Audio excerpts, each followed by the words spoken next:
সার হাত বদলে ভোক্তার কাছে পৌঁছাতে মুরগির দাম কেজিতেই বাড়ে ৩০ টাকা। কাপ্তান বাজারে ডিম পট্টিতে বেচা কেনা বন্ধ।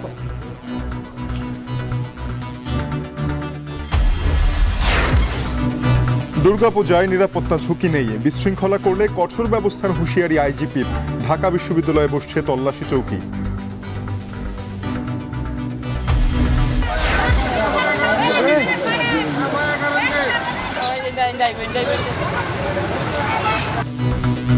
নেত্রকোনায় বাঁধ ভেঙে নতুন এলাকা প্লাবিত। ময়মনসিংহ শেরপুরে বন্যার কিছুটা উন্নতি, কুমিল্লায় ফের বন্যার শঙ্কা।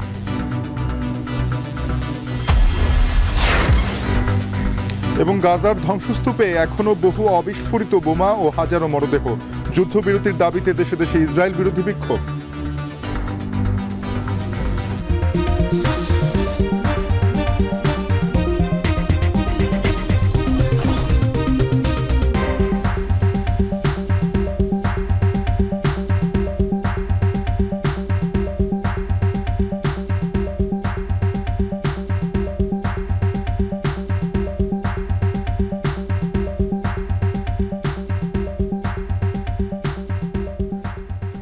স্বাগত। এখন দুপুরে আপনাদের সাথে আছে আমরা দুজন, আমি তানজিম শাফিন এবং আমি ইসরাত মুক্তি।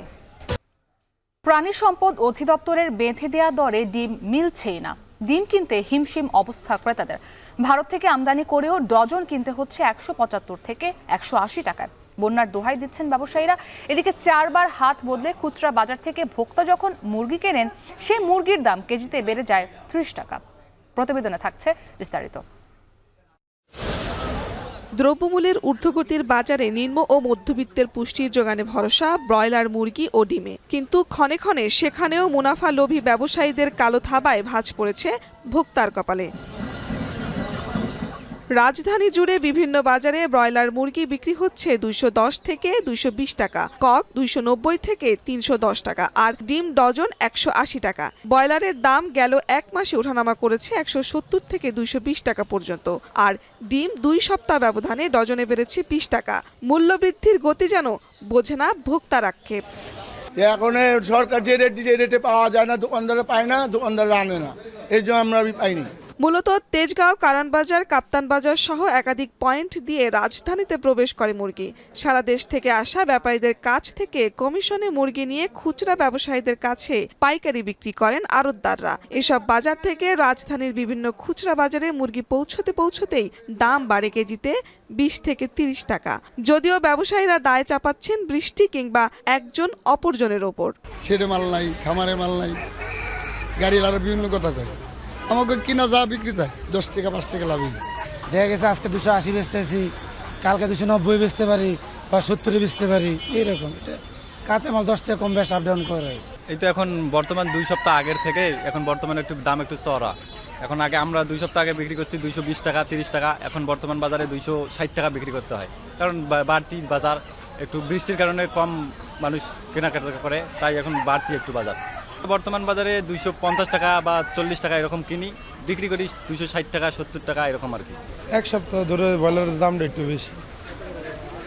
আগে ৬০ টাকা ৬৫ ৭০ বিক্রি করতাম, এখন ১৯০ ৮৫। এদিকে সরকার নির্ধারিত মূল্যে ডিম পাচ্ছে না দোহাই দিয়ে কেনাবেচা বন্ধ রেখেছেন কাপ্তান বাজারের ব্যবসায়ীরা। তবে অন্যান্য বাজারে ডিমের দাম ১৮০ টাকার ঘরে। ডিম কিনে তো জরিমানা দিতে পারবো না ভাই। ডিম কিনে আমরা সরকারি রেটে ডিম পাচ্ছি না। সরকার ভোক্তা অধিকার যে দিয়ে দাম নির্ধারণ করছে ১০ টাকা ৫৮ পয়সা, আমরা কালকে কোথাও ১০ টাকা ৫৮ পয়সা ডিম পাইনি।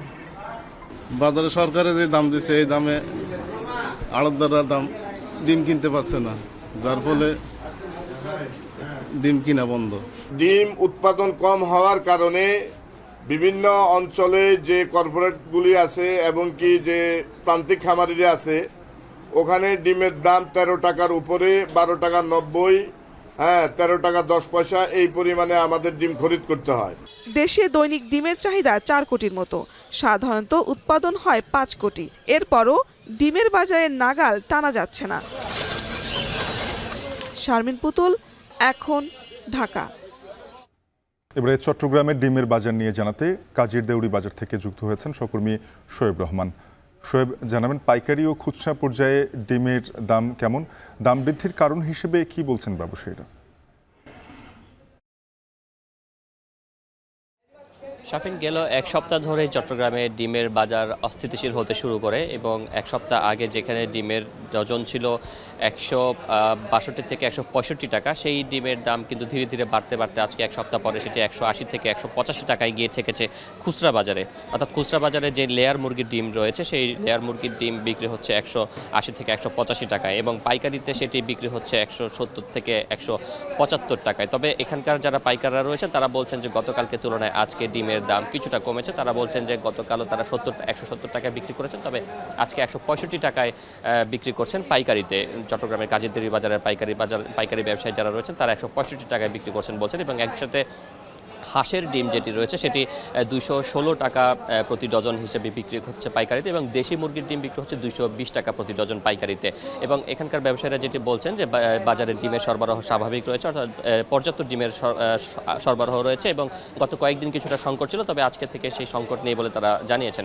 এবং একই সাথে তারা দাম বৃদ্ধির যে বিষয়টি সেই জন্য তারা সিন্ডিকেটকে দায়ী করছেন, অর্থাৎ ডিমের যে বড় বড় কোম্পানিগুলো রয়েছে বা যে কর্পোরেট প্রতিষ্ঠানগুলো রয়েছে যারা ডিম উৎপাদন করে তারা মূলত একজন ডিলার রাখেন প্রতি এলাকায় এবং সেই ডিলার থেকেই পাইকার এবং সেই পাইকার থেকে আরও একটা পাইকার এবং সেই পাইকার থেকে পরবর্তীতে খুচরা ব্যবসায়ীদের হাতে আসে। অর্থাৎ এই যে ডিমের যে হাত বদল, সেই হাত বদলের কারণে মূলত দাম বৃদ্ধি হয় এবং কর্পোরেট যে প্রতিষ্ঠানগুলো রয়েছে তারা যে ডিলারদেরকে দেন তারা মূলত সবাইকে ডিম সরবরাহ করেন না, যে কারণে বাজারে এক ধরনের সংকট তৈরি হয় কিংবা কর্পোরেট প্রতিষ্ঠানগুলো মূলত সব যে আড়ত বা পাইকাররা রয়েছেন আড়তগুলোতে ডিম সরবরাহ করেন না, তারা ডিলারের মাধ্যমে ডিমের বেচাকেনা করে থাকেন। সেই ডিলার পর্যায়ে মূলত আসলে কারসাজি হয় বলে যারা প্রান্তিক পর্যায়ের পাইকার এবং খুচরা রয়েছেন তারা দাবি করছেন এবং সেই কারণে মূলত ডিমের দাম বৃদ্ধি হচ্ছে এবং তারা বলছেন যে পর্যাপ্ত সরবরাহ রয়েছে, দাম বৃদ্ধির কোনো কারণ নেই। কিন্তু যদি সেই জায়গাটিতে অর্থাৎ উৎপাদনের পরে বাজারজাতকরণের যে প্রক্রিয়াটি রয়েছে সেই বাজারজাতকরণ প্রক্রিয়াটি যদি নিয়ন্ত্রণ করা যায় সেই ক্ষেত্রে ডিমের দাম আসলে স্বাভাবিক হয়ে আসবে বা কমে আসবে। অর্থাৎ তারা বলছেন যে এই যে ডিলারের মাধ্যমে যে বিপণনটা হয়ে থাকে সেখানে ডিলার একটা কারসাজি করে থাকেন এবং সেখানে পাইকারদের মাধ্যমে কয়েক হাত ঘুরে আসে, সেটি যদি সহজ করা যায় অর্থাৎ আমদানি উৎপাদনকারক থেকে পাইকার বা পাইকার থেকে খুচরা এভাবে যদি করা যায় সেক্ষেত্রে যে হাত ঘোরার যে ব্যাপারটি রয়েছে সেটি কমে আসবে এবং সেখানে ডিমের দাম অনেকটা কমে আসবে। শাফিন, দুর্গাপূজাকে ঘিরে নিরাপত্তা ব্যবস্থা জোরদার করা হয়েছে। দুপুরে ঢাকেশ্বরী মন্দির পরিদর্শন করেন পুলিশ প্রধান মোহাম্মদ ময়নুল ইসলাম। বলেন, শারদীয় দুর্গাপূজায় কোনো নিরাপত্তা ঝুঁকি নেই। দুর্গাপূজা নির্বিঘ্ন করতে পুলিশ, র্যাব ও আনসারের পাশাপাশি মণ্ডপে মণ্ডপে সেনা, নৌ ও বিমান বাহিনী প্রস্তুত থাকবে। জাবেদ আব্দুল্লাহর প্রতিবেদন।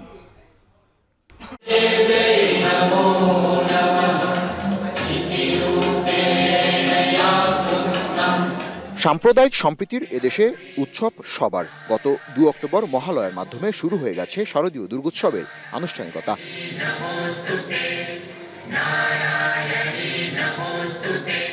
ভক্তরা মনে করেন দেবী দুর্গা সকল দুঃখ আর অসুর বিনাশী, ন্যায়ের পক্ষে ও অন্যায়ের বিপক্ষে। মানুষ যখন বিপদগামী হয় তখন দেবী দুর্গা মায়ের আবির্ভাব হয় অশুভকে ধ্বংস করতে। যেহেতু মা আমাদের আসছে, সে দুষ্কৃতি দমন করবে এবং অবশ্যই সবার ভালো কামনার জন্য, শুভ কামনার জন্য এই মা আসতেছে আমাদের জন্য। মায়ের এই আগমনী বার্তা আমরা সারা পৃথিবীতে ছড়িয়ে দিতে চাই। উনি অসুর বিনাশ করবেন, যে ট্র্যাডিশনটা আছে, যেটা হচ্ছে আমরা বাংলা সাহিত্যে পাই যে দেবী দুর্গা উনি অসুর বিনাশ করেন। রাজনৈতিক পট পরিবর্তনের পর নতুন বাংলাদেশে এবার দুর্গাপূজা হচ্ছে। শেখ হাসিনা সরকারের পতন, অন্তর্বর্তী সরকারের দায়িত্ব নেওয়ার পর দেশ জুড়ে নানা ঘটনা প্রবাহ চলছে। ধামরাই, রাজশাহীর বাঘা, নরসিংদী সহ বেশ কিছু জায়গায় মন্দিরে প্রতিমা ভাঙার ঘটনাও হয়েছে। এমন অবস্থায় দুর্গোৎসবকে নির্বিঘ্ন করতে কঠোর অবস্থানে রয়েছে প্রশাসন। সোমবার দুপুরে ঢাকেশ্বরী মন্দিরে নিরাপত্তা ব্যবস্থা পরিদর্শনে আসেন আইজিপি ও টিএমপি কমিশনার। মন্দির পরিদর্শন করে দুর্গাপূজাকে ঘিরে নিরাপত্তার ঝুঁকি নাকচ করেন তিনি। এরপর কেউ বিশৃঙ্খলা করলে কঠোর ব্যবস্থা নেওয়া হবে বলে জানান তিনি। আমাদের মোবাইল টিম সহ স্ট্রাইকিং ফোর্স তারা সব জায়গায় কাছাকাছি দূরত্বে রয়েছে। প্রতিটি পূজা মণ্ডপে পর্যাপ্ত সংখ্যক শৃঙ্খলা বাহিনীর সঙ্গে, আনসার বাহিনীর সঙ্গে ভলান্টিয়ার গ্রুপ রয়েছে, তারাও কিন্তু 24/7 কাজ করছে। সুতরাং কোথাও কোনো ধরনের বিশৃঙ্খলা, অপতৎপরতার কোনো সুযোগ নাই।